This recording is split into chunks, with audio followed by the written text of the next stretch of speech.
যদি আগে এক্সপায়ার না করে থাকেন আপনি ওই 2-5 মিনিটের মধ্যে বলতে পারবেন না, আপনাকে সময় নিতে হতো কিনা একটা এক্সপায়ার করার সঙ্গে সঙ্গে ডাক্তার বলে দেয় যে এক্সপায়ার করে গেছে, এটা আগেই এক্সপায়ার হয়েছে, আপনি সেই জন্য কনফিডেন্টলি বলে দিলেন 2 থেকে 5 মিনিটের মধ্যে আপনি ওপরে গেলেন এবং ওপরে অফিস থেকে আসলেন, ওপর থেকে নিচে আসলেন। একটা পেশেন্ট যদি খারাপ হয় তাহলে সবার আগে ডাক্তার তাকে দেখে।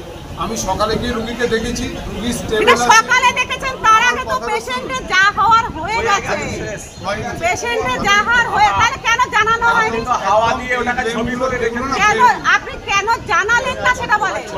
আপনি জানালেন না কেন?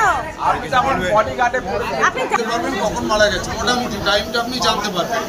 আমি আপনাকে এটুকু কনফিডেন্স দিচ্ছি, আমি সকালে পেশেন্টকে ভালো দেখে গেছি, ভাইটাল স্টেবল দেখে বলে আমি ওপরের ওয়ার্ডে গিয়ে রাউন্ড দিয়েছি।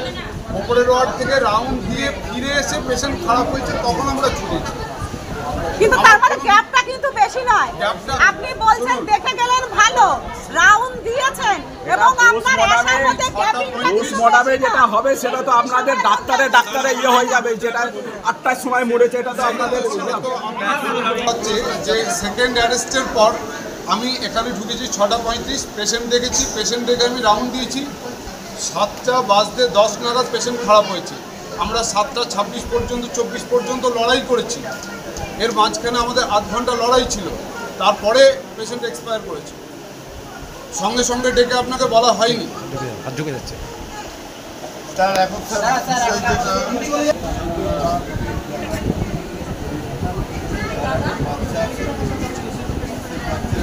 একটা কথা আমি বলি, আমি এটা আগেও বললাম যে এই ব্যাপারটা পরে আমি কথা বলতে পারি, এখন এই সিচুয়েশনে আমি নিয়ে কথা বলবো না। কারণ আমি চাইবো যে আপনারা আগে ইনিশিয়ালি যে ব্লেমটা করছেন যে ডাক্তারদের কোনো ফল্ট আছে, আমি সেটা আপনি আমার কথাটা প্লিজ একটু শুনে নিন। আপনি যে আপনার বাড়ি, আমার বাড়ি, পেশেন্টের বাড়ি, আমার বাড়ি কাছাকাছি, ঠিক আছে, সেগুলো নিয়ে আমরা পরে কথা বলবো। আগে পেশেন্টের এটা এস্টাবলিশ হোক যে আমাদের সেটা এস্টাবলিশ হোক, তারপর আমি তো আছি, আমি সব শুনলাম। এখন এই সিচুয়েশনে, উত্তপ্ত সিচুয়েশনে আমি এটা নিয়ে আলোচনা করছি। এটা আপনি লিখে দেন,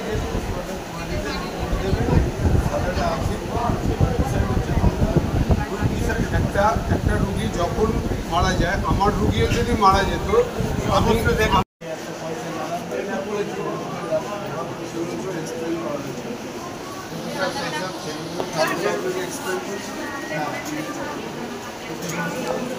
একটু পিছিয়ে দিন।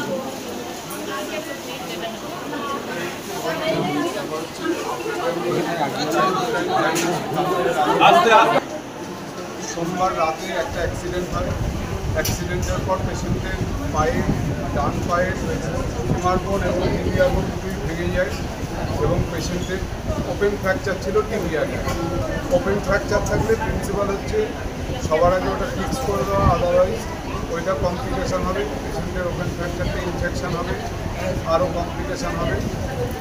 তো মঙ্গলবার আমার কাছে আসে পেশেন্ট, ঠিক আছে, পেশেন্টকে আমার চেম্বারে প্রথমে রিপোর্ট নিয়ে দেখা করে। আমি বলি যে রিপোর্ট দেখে পেশেন্ট অ্যাসেস করা যায় না, আপনারা রুগী নিয়ে এলে আমি দেখতে পারি।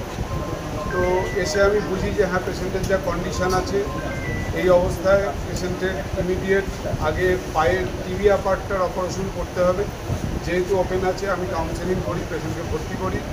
পেশেন্টের সেটা এমার্জেন্সি ছিল, কিন্তু রক্তও কম ছিল পেশেন্টকে, সেই সবগুলো সব ব্যবস্থা ওনারা করেন। আমি অপারেশন করে দিই। পেশেন্ট সুস্থ ছিল। পেশেন্টকে গত বুধবার দিন পেশেন্ট ভালো ছিল, বৃহস্পতিবারও সারাদিন ভালো ছিল। একটা নজিয়াটিক টেন্ডেন্সি ছিল, কারণ ট্রামাডল বলে একটা ইঞ্জেকশন চলছিল, সেটাও আমি বন্ধ করে দিয়েছি বৃহস্পতিবার সকালে। তো পেশেন্টের সন্ধ্যেবেলায় অপারেশন প্ল্যান করা হয়েছিল। পেশেন্টের স্পাইনাল অ্যানাস্থেশিয়া দেওয়ার পরেই পেশেন্ট কোল্যাপস করে যায়। আমি অপারেশন শুরুও করতে করিনি, ঠিক আছে। স্পাইনাল অ্যানাস্থেশিয়া দেওয়ার পর কোল্যাপস করে যায়। আমরা ঝাঁপিয়ে পড়ি, অ্যানাস্থেসিস্ট ছিলেন, উনিও ঝাঁপিয়ে পড়েন এবং পেশেন্টকে আমরা সারভাইভ করাই। পেশেন্ট ভালো ছিল বলতে পেশেন্ট ভেন্টিলেটরে ছিল, কিন্তু যে কার্ডিয়াক অ্যারেস্ট হলে একটা পেশেন্টকে যে বাঁচানো, সারভাইভ করানো, সেই ব্যাপারটা আমরা সফল হয়েছিলাম। তো সারা রাত উনি ছিলেন, আমি অনেক রাত পর্যন্ত ছিলাম, সারা রাত খবর নিয়েছি। পেশেন্ট ভালো ছিল। সকালবেলায় আমি এসে রাউন্ড দিই, পেশেন্ট তখনও সব কিছু মেনটেন করছিল। আমি অন্য আরেকটা ওয়ার্ডে রাউন্ড দিতে গিয়েছিলাম। ফিরে এসে আমি যিনি ছিলেন অ্যানাস্থেসিস্ট, ওনার সাথে কথা বলবো বলে আমি ওনাকে ডাকতে যাই। তখন পেশেন্টের একটা সেকেন্ড কার্ডিয়াক অ্যারেস্ট হয়। বমি করেছে। আপনাকে স্যার জানিয়েছিলাম, আপনি যখন যে আমাদের সঙ্গে একটা আলোচনা করলেন যে এইসব ছেলেগুলো আমাকে টর্চারিং করছে, তখন এটা আপনি টর্চারিং বলছেন, এটা আমি আপনাকে সব এক্সপ্লেন করেছিলাম পরে এসে, অ্যান্ড ইউ আর স্যাটিসফাইড যে আমি যা আপনাকে এক্সপ্লেন করেছিলাম আপনি খুশি ছিলেন। না, আপনার বিষয়টা আমি কিছু বলতে চাচ্ছি না, কারণ যে ছেলেগুলো এসে টর্চারিং করছে, যে এই যার সারের সঙ্গে যে পয়সাতে কন্ট্যাক্ট হয়েছিল তার দ্বিগুণ পয়সা বেড়ে যাবে, নাহলে কিন্তু পয়সা আপনি মিসইনফর্মড হয়েছিলেন, আপনি ভুল বুঝেছিলেন। সেটা আপনাকে আমি এক্সপ্লেন করে দিয়েছিলাম যে এটা আপনার ভুল বোঝা হয়েছে, এবং আপনি অ্যাডমিটও করেছিলেন যে হ্যাঁ আমি এটা ভুল বুঝেছিলাম। আপনি বললেন না যে আমার হয়তো যাতে ভুল হয়েছিল যে এইসব বিষয় আমি বললাম তো, এবং তারপর আপনার সঙ্গে আমার এক আন্ডারস্ট্যান্ডিং হয়ে যায়। সেটাই তো বলছি, আপনি স্যাটিসফাইড ছিলেন যে আপনাকে যে এরকম টর্চারিং করবে অ্যাডমিশনের পরে, আমি বললাম যে টর্চারিং ব্যাপারটা আপনার ওটা ভুল বুঝেছিলেন, মানে আমি সেটা আপনাকে এক্সপ্লেনও করেছিলাম যে ভুল বুঝেছিলেন, এবং আপনি স্যাটিসফাইড ছিলেন হ্যাঁ আমার পেশেন্ট যে বমি করার আসতে পেশেন্ট স্যার বমি করার সময় 5 থেকে 6 বার যখন বমি হয়ে গেছে, তা আপনি জানলেন পেশেন্টের পরিস্থিতি খুব একটা ভালো না, খারাপ ছিল না, বমি করতে কথা হয়েছে। আমরা জানি স্যার দেখুন একটা কথা বলি, সামান্য একটু আমাদের স্যার অভিজ্ঞতা যে বমি করলে সেক্ষেত্রে পেশেন্টের পরিস্থিতি ভালো দিকে উন্নতির দিকে যায় না, অবনতির দিকে থাকে। পেশেন্টের বমি না, পেশেন্টের একটা নজিয়াটিক টেন্ডেন্সি ছিল ট্রামাডল বলে একটা ইঞ্জেকশনের জন্য, তো সেটা আপনাদের ভেতরে আমি সেইটা বলছি। সেই ক্ষেত্রে পেশেন্টকে নিয়ে যাই 6:40 ওটি রুমে, 6:40 আপনি বলেছেন 7টা আসবে, সেক্ষেত্রে আপনি আসলেন 8:30টার দিকে। তো একটা পেশেন্টকে যদি স্যার ওটি রুমে এতক্ষণ যদি বসানো যায়, সে অটোমেটিক স্যার বসানো না, শুনুন, পেশেন্টকে ওটি রুমে বসিয়ে রাখা হয় না, দাঁড় করিয়েও রাখা হয় না, পেশেন্ট শুয়ে থাকে। পেশেন্টকে প্রি লোডিং করতে হয় ফ্লুইডে। একটা স্পাইনাল অ্যানাস্থেশিয়া অপারেশন হলে পেশেন্টকে 2-3টে ফ্লুইড আগে দিয়ে একটু লোডিং করতে হয়, নাহলে পেশেন্টের অসুবিধা হয়। এবং তার জন্য পেশেন্টকে কিন্তু যে কোনো পেশেন্টকে আমরা অপারেশন থিয়েটারে আগেই নিয়ে যাই, কারণ এই প্রিপারেশনগুলো থাকে, তাকে কিছু প্রি মেডিকেশন দেওয়া হয়, ওষুধ দেওয়া হয়, এইসব ব্যাপারগুলো থাকে। ঘর থেকে নিয়ে গিয়ে ওটিতে চাপানো হয় না। হ্যাঁ, টাইমের একটু ইয়ে হয়, আপনি একটু পিছিয়ে যান না দাদা, আপনি একটু পিছিয়ে যান। যে মহিলা ভর্তি হয়েছে আমার দাদার মেয়ে, তার একটা ছোটো বাচ্চা রয়েছে, তা এই ক্ষেত্রে স্যার আমরা কিন্তু আপনার উপর নির্ভরশীল করব, কিন্তু আমরা চাই না আপনি কীভাবে কি সমাধান করতে চান আপনি বলবেন, যে বাচ্চার ভবিষ্যৎ ফিউচার পেতে, সেটা আপনি স্যার বলুন। দেখুন, এই কথাগুলো আমি মিডিয়ার সামনে কোনো কিছু বলতে চাই না, প্রথম কথা। কারণ আমি আমার তরফ থেকে কোনো যদি ভুল হয়ে থাকে অবভিয়াসলি আমি চাইবো পেশেন্টের একদম লিগাল প্রসিডিওরে যেমন এগোয় সেরকম। পোস্টমর্টেম চাইছেন তো? থানাকে অবভিয়াসলি আমি ইন্টিমেটও করেছি থানাকে, এবং আপনার মেডিকেল সামারি প্রত্যেকটা পুরো কমপ্লিটলি রেডি আছে। এবার আপনাদেরকে পোস্টমর্টেম করাতে হবে। আপনাদের একটা অ্যালিগেশন রয়েছে, অ্যালিগেশন আছে, কমপ্লেন দেবেন, কমপ্লেনে পোস্টমর্টেম হবে, পোস্টমর্টেমের পর রিপোর্ট আসবে, তারপরে তার ইনভেস্টিগেশন হবে। ক্লিনিক্যাল এস্টাবলিশমেন্ট অ্যাক্ট আছে, বোর্ড আছে, সেগুলো পরপর সব করা ঠিক আছে, এগুলো পরপর আছে। আমরা এটাকে পোস্টমর্টেম করাবো। আর আর যে কথাগুলো বলছেন সেগুলো পরে কথা আগে পোস্টমর্টম আগে আপনারা প্রমাণ ফলটা আমাদের তরফ থেকে হচ্ছে আমরা লড়াই করেছি। আমাদের মানুষের জীবন নিয়ে কখনো এটা হয় নাকি ডাক্তার লড়বে না, ডাক্তার তার একটু ক্ষতি চাই না। স্যার আমার একটা কথা আছে, পেশেন্টের কন্ডিশন খারাপ আপনিও জানেন, পেশেন্টের কন্ডিশন আপনি খারাপ জানেন তো, আপনি বললেন 10:30 পর্যন্ত আপনি ছিলেন, তারপরে আপনার কি আসা উচিত ছিল না কন্ডিশন এতটা খারাপ? আপনি একটা মেডিসিনের ডাক্তারের কাছে দায়িত্ব দিয়ে আপনি মেডিসিনের ডাক্তার আপনাকে অনেকটা কন্ট্যাক্ট করা হয়েছিল।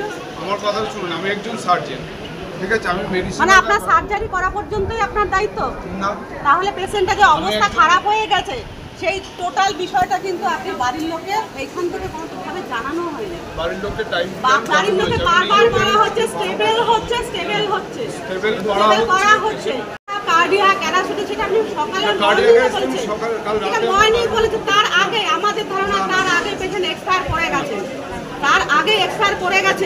কেন এক্সপায়ার করার কথা, এই কথা বলার পরে ভিতরে গিয়ে দাবি করছেন তো আপনি doctor, clinical terminology, clinical activities উনি বলতে পারবেন, আপনি আপনার ধারণা বলতে পারবেন। হ্যাঁ সেটা অবশ্যই, সেখানে যে পোস্টমর্টম বলে বোঝা যাবে ডেড বডি কখন এক্সপায়ার করেছে, আপনারা হ্যাঁ সেটাই অবশ্যই, সেই বন্দোবস্ত হ্যাঁ সেটা তো অবশ্যই করা যাবে, কখন কটার সময় এক্সপায়ার করেছে সেটা অবশ্যই বাকি কি এর ইনভেস্টিগেশন অবশ্যই দরকার এবং ম্যাজিস্ট্রেটের সব সেগুলো ম্যাজিস্ট্রেটকে আমাদেরকে আমি ইন্টিমেট করেছি, আপনারা এখান থেকে ডেড বডি ওখানে ঢুকিয়ে করে তার প্রসিডিওর সব হবে।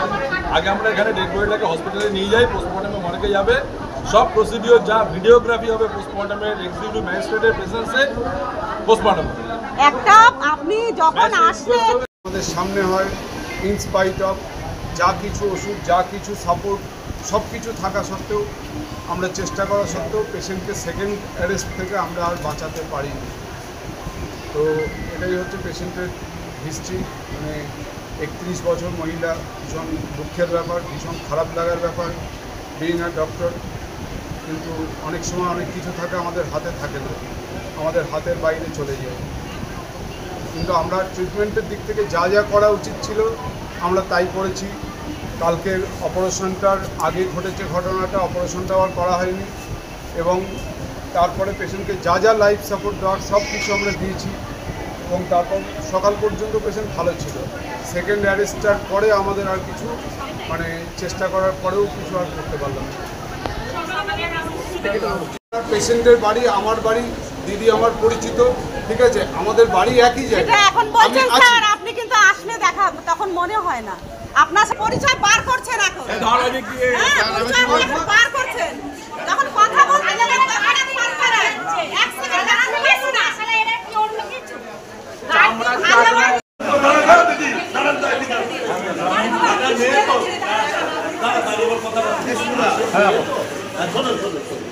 আমার মেয়ে তো আপনার মেয়েকে কেন দেখতে দেবো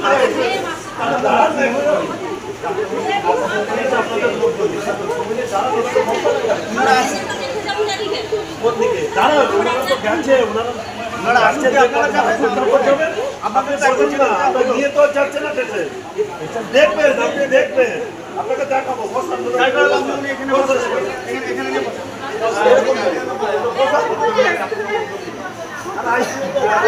দাঁড়ান।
নিয়ে এসেছে, আমার পছন্দ নাই, আমার ছেলেরও পছন্দ নাই।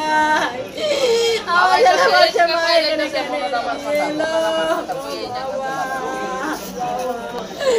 আমার সোনা কি করবে? মাম্মা মাম্মা, আমি তাও কালকে একেবারে দেখাতে নিয়ে আসবো।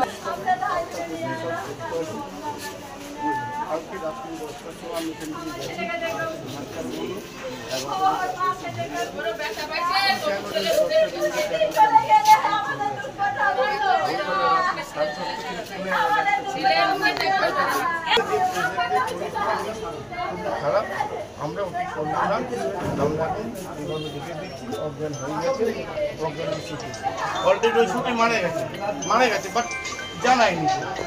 এবারে একটু ছেলে, অল্প বয়সের ছেলে আর এখনো ঠিক আছে, এবার যখন বলছি আমাদের ঠিক আছে তাও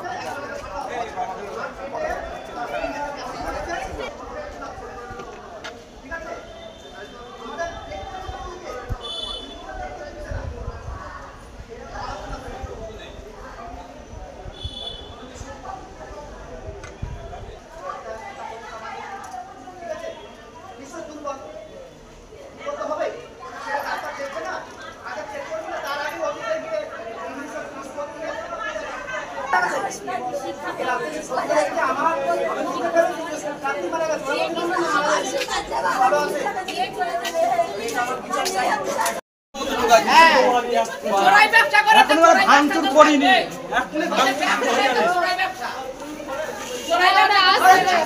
পুলিশের সাথে আছে, পুলিশের সাথে আছে, পুলিশের সাথে আছে, পুলিশ তো ও ওনার গলা বইরা দিছে, গলা বইরা দিছে।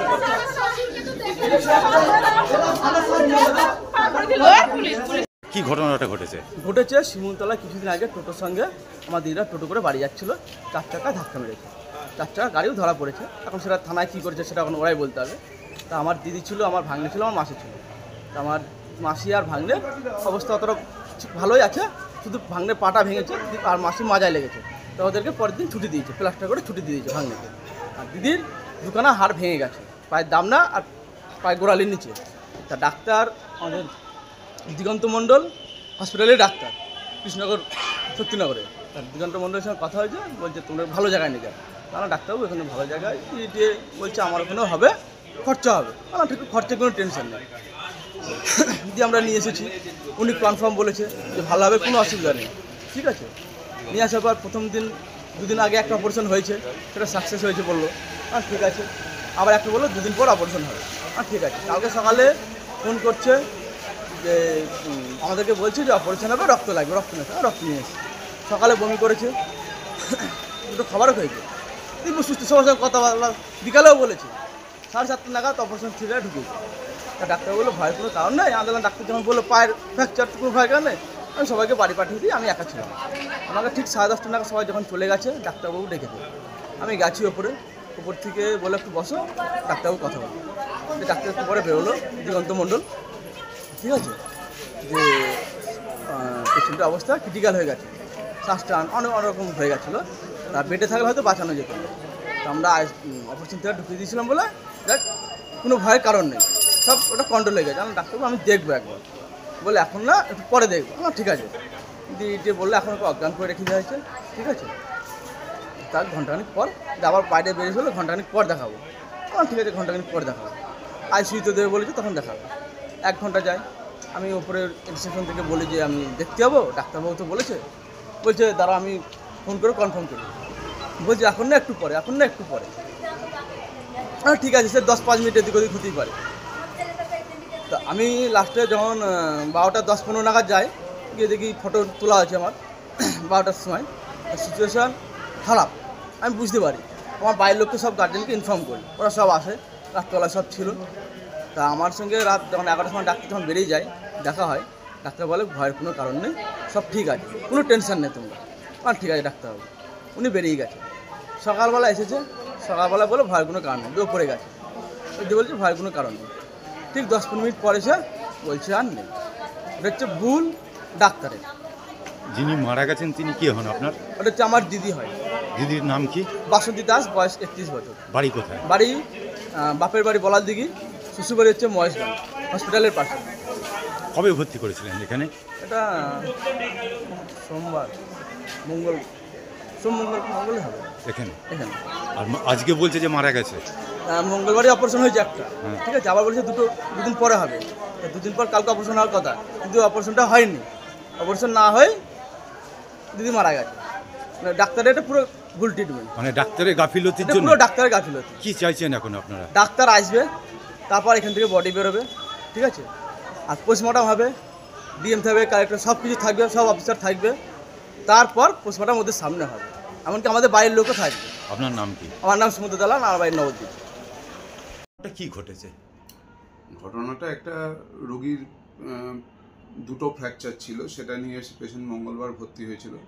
পেশেন্ট মঙ্গলবার একটা ওপেন ফ্র্যাকচার ছিল। ওপেন ফ্র্যাকচার মানে তো এমার্জেন্সি, সেটা সেদিনই করা হয়েছে। তো অ্যাকচুয়ালি ওপেন ফ্র্যাকচারটা দিনের দিনই করতে হয়, তাই করে দেওয়া হয়েছে। এবং পেশেন্ট ভালো ছিল, সুস্থ ছিল, এবং তার ফিমারে একটা ফ্র্যাকচার ছিল, ডিস্টাল ফিমার। হিমোডাইনামিক্যালিও পেশেন্ট স্টেবল ছিল, কোনো অসুবিধা নেই। পেশেন্টকে অ্যানাস্থেশিয়া দেওয়া হয়েছে। অ্যানাস্থেশিয়া মানে জাস্ট স্পাইনাল অ্যানাস্থেশিয়া দেওয়া হয়েছে, পুরো অজ্ঞানও নয়, স্পাইনাল অ্যানাস্থেশিয়া দেওয়া হয়েছে। কিন্তু পেশেন্টটা সাডেনলি কোল্যাপস করে যায় বিফোর অপারেশন। আমি সেকেন্ড অপারেশন মানে পায়ের যে অপারেশনটা হবে সেটা শুরুই করিনি। আগের দিনের অপারেশন মঙ্গলবার হয়ে গেছে, কিন্তু এই দিনেরটা শুরুই করিনি। পেশেন্ট কোল্যাপস করে যায়, সঙ্গে সঙ্গে সব ছেড়ে পেশেন্টটাকে বাঁচানোর জন্য আমরা ঝাঁপিয়ে পড়ি এবং পেশেন্টটাকে আমরা সারভাইভ করে ফেলি। মানে খুব ফর্চুনেটলি সারভাইভ করে যায় পেশেন্ট। সারা রাত এখানে যিনি অ্যানাস্থেটিস্ট ছিলেন তিনি সারা রাত এখানে পেশেন্টের সাথে ছিলেন। আমি সকালবেলাতে রাউন্ডে এসেছি, রাউন্ডে আসার পর পেশেন্ট দেখলাম ভালো আছে, সব কিছু মেনটেন করছে। আমি তারপর মেল ওয়ার্ডে রাউন্ড দিতে গেছি। রাউন্ড দিয়ে আমি নামছি জাস্ট অ্যানাস্থেটিস্টের সাথে কথা বলবো বলে। তো উনি তখন দেখছি যে সবাই ছটফট করে আইসিসির দিকে যাচ্ছে। আমিও ছুটলাম, গিয়ে দেখলাম পেশেন্ট আবার সেকেন্ড কার্ডিয়াক অ্যারেস্ট হয়েছে। এখন একবার কার্ডিয়াক অ্যারেস্ট হলে আমরা মানে চেষ্টা করি পেশেন্টকে সারভাইভ করানোর এবং করেও যায়। সেকেন্ড যত বেশিবার হবে তত মানে বাঁচানোর চান্স অনেক কমে যায়। আমরা পেশেন্টটাকে পারলাম না সারভাইভ করাতে, আমরা অনেকক্ষণ চেষ্টা করলাম। তো পেশেন্টটা এক্সপায়ার করলো মোটামুটি 7:24-25 আজকে সকালবেলায়। আর মানে পেশেন্ট পার্টি বলছে যে আমরা বারবার মানে ডাক্তারকে জিজ্ঞেস করছি, ডাক্তার বলছে হ্যাঁ ভালো আছে ভালো আছে, আমাদের ঢুকতে দিচ্ছে না। পেশেন্ট সকাল পর্যন্ত ভালো ছিল। পেশেন্ট আমায় রাত 3:27 ফোন করেছে, ডাক্তারবাবু আমরা ভেতরে গিয়ে পেশেন্টটাকে দেখতে চাই। আমি ফোন করে বলে দিলাম যে হ্যাঁ পেশেন্ট পার্টিকে একবার দেখিয়ে দিন। ঠিক আছে, পেশেন্ট দেখে গেছে, তার ইউরিন ঠিকঠাক হচ্ছিল, তার সব কিছু স্টেবল মেনটেন করছিল। আমি সকালবেলাতেও যখন গেলাম, গিয়ে দেখলাম যে পেশেন্ট স্টেবল মেনটেন করছে। তো অবভিয়াসলি পেশেন্ট নিয়ে একটা আশা থাকে যে হ্যাঁ আমার এই পেশেন্ট সুস্থ হয়ে যাবে। আমি সেই আশাতেই বুক বাঁধছিলাম। তো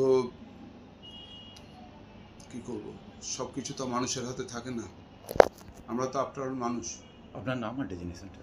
আমি ডক্টর দিগন্ত মণ্ডল, আমি অর্থোপেডিক সার্জন।